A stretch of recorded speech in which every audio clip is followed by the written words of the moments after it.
तो आज की इस वीडियो में आप सभी का स्वागत है। तो आज की इस वीडियो में हम क्लास 10th के चैप्टर 2 का पॉलिनोमियल लेकर आए हैं, बहुपद, जिसमें हम ये इसका पहला पार्ट है। तो इसलिए इसमें पहले हम चैप्टर के बारे में समझ लेते हैं कि हमें चैप्टर में पढ़ना क्या है और उसका इंट्रोडक्शन पार्ट देख लेते हैं। ठीक, तो इस चैप्टर में हम क्या पढ़ने वाले हैं ये देख लेते हैं। चैप्टर में पहला टॉपिक हुआ कि शून्यकों का ज्यामितीय अर्थ। ठीक, बहुपद के लिए शून्यकों का ज्यामितीय अर्थ क्या होता है, मतलब ग्राफ पर उससे कैसे प्रदर्शित करते हैं, ये सब। शून्यकों एवं गुणांकों में संबंध। ठीक, शून्यकों और गुणांकों में संबंध देखेंगे। शून्यकों एवं गुणांकों के संबंध के बाद हम विभाजन एल्गोरिथम के बारे में पढ़ेंगे कि एक बहुपद को दूसरे बहुपद से कैसे भाग देते हैं। ठीक, इसके बारे में पढ़ेंगे।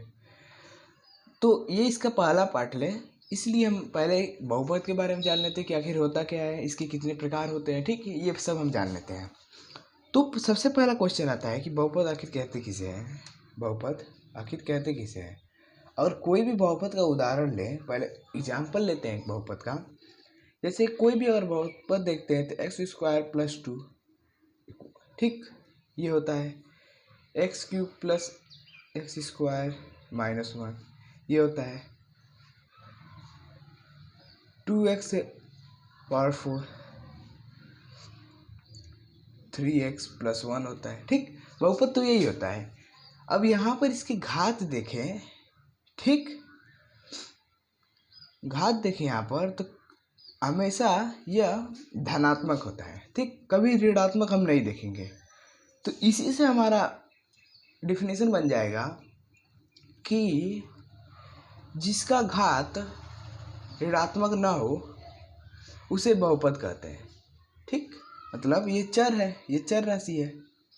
तो हम ये भी कह सकते हैं कि जिस चर राशि की घात ऋणात्मक नहीं होती है, ठीक, उसे हम बहुपद कहते हैं। ठीक, तो बहुपद का कॉन्सेप्ट क्लियर हो गया। अब इसमें देखें तो बहुपद के कुछ प्रकार होते हैं।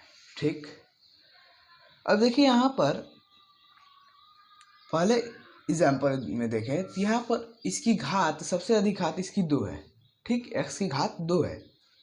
ठीक, तो ये द्विघात बहुपद हो जाएगा क्योंकि इसमें 2 घात है। तीसरे में देखें तो इसमें 3 घात है। उच्चतम घात, सबसे अधिक घात लिया जाता है किसी बहुपद में। ठीक, इसकी उच्चतम घात 3 है, इसलिए यह त्रिघात हो जाएगा और ये चतुर्घात हो जाएगा। इसलिए एक रैखिक बहुपद होता है। तो पहले हम रैखिक बहुपद के बारे में जान लेते हैं। रैखिक बहुपद, रैखिक बहुपद क्या होता है, तो मतलब जिसकी चर की घात 1 होता है। मतलब ऐसे 2x + 1 या फिर 3x + 2, 4x - 1। ठीक, ये सभी रैखिक बहुपद है। तो आई होप आपको ये रैखिक बहुपद का कॉन्सेप्ट क्लियर हो गया होगा। इसी तरह होता है द्विघात बहुपद, द्विघात बहुपद। इसी तरह त्रिघात बहुपद होता है, त्रिघात बहुपद।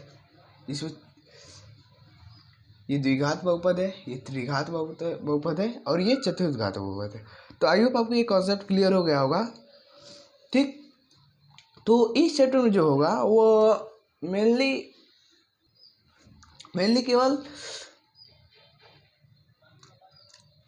द्विघात बहुपद और त्रिघात के बहुपद के बारे में पढ़ेंगे। ठीक, चतुर्घात होगा वो क्लास 11 में पढ़ाया जाएगा। ठीक से।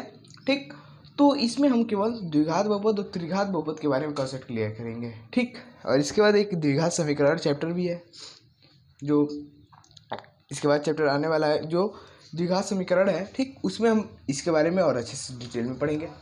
तो इसमें भी हम पढ़ेंगे जो शून्यकों एवं गुणांकों के संबंध में हम पढ़ेंगे।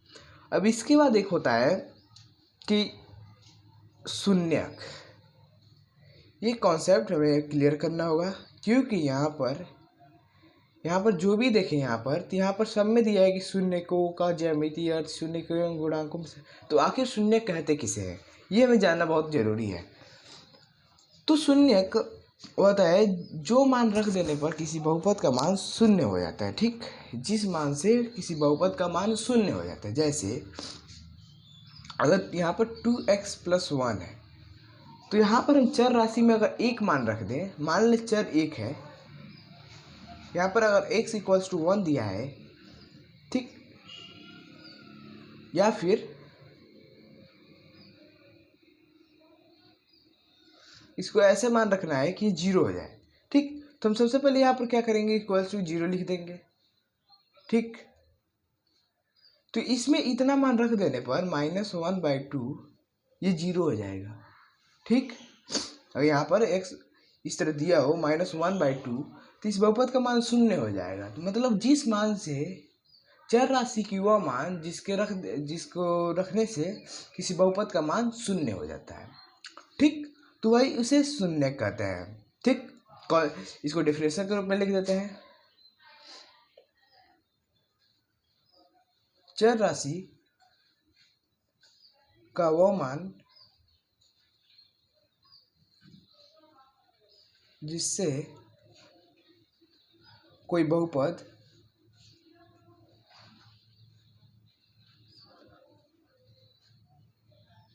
शून्य हो जाता है,